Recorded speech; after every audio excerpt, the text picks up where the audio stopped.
Paul stands beside the bed. From behind his leg, Vardaman peers, with his round head and his eyes round, and his mouth beginning to open. She looks at Paul. All her failing life appears to drain into her eyes, urgent, irremediable. It's Jewel she wants, Dewey Dell says. Why, Addie, Paul says, him and Darl went to make one more load.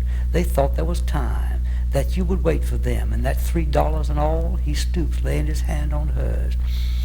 For a while yet she looks at him without reproach, without anything at all, as if her eyes alone to listen to the irrevocable cessation of his voice. Then she raises herself, who has not moved in 10 days. Dewey Dell leans down, trying to press her back. "Ma," she says, "Ma." She is looking out the window, at Cash stooping steadily at the board in the fading light, laboring on toward darkness and into it, as though the stroking of the saw illumined its own motion, board and saw engendered. "You, Cash," she shouts, her voice harsh, strong and unimpaired. "You, Cash." He looks up at the gaunt face framed by the window in the twilight. It is a composite picture of all time since he was a child. He drops the saw and lifts the board for her to see, watching the window in which her face has not moved.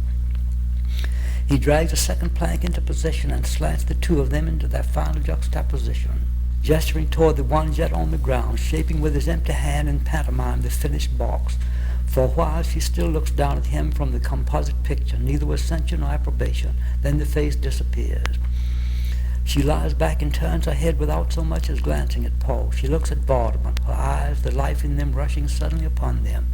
The two flames glare up for a steady instant, then they go out as though someone had lain down and blown upon them. "Ma," Dewey Dell says, "Ma." Leaning above the bed, her hands lifted a little, the fan still moving like it was for 10 days, she begins to keen. Her voice is strong, young, tremulous and clear, wrapped with its own timbre and volume, the fan still moving steadily up and down, whispering the useless air.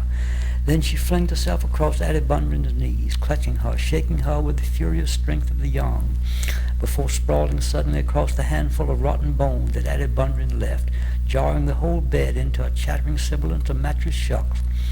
Her arms outflung and the fan in one hand still, beating with expiring breath into the quilt. From behind Paul's leg, Vardaman peers, his mouth full open and all color draining from his face into his mouth, as though he has by some means fleshed his own teeth in himself, sucking. He begins to move slowly backward from the bed, his eyes round, his pale face fading into the dust like a piece of paper pasted on a failing wall, and so out the door.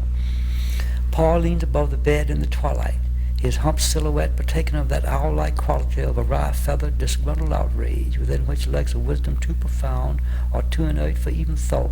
"Darn them boys," he says. "Jewel," I say.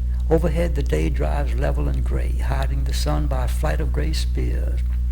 In the rain the mules smoke a little, splash yellow with mud, the off one clinging in sliding lunges to the side of the road above the ditch.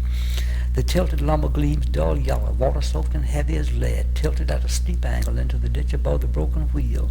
Above the shattered spokes and above Jewel's ankle, a runnel of yellow water, neither earth nor water swirls, curving with the yellow road, neither of earth nor water, down the hill, dissolving into a streaming mass of dark green, neither of earth nor sky. "Jewel," I say.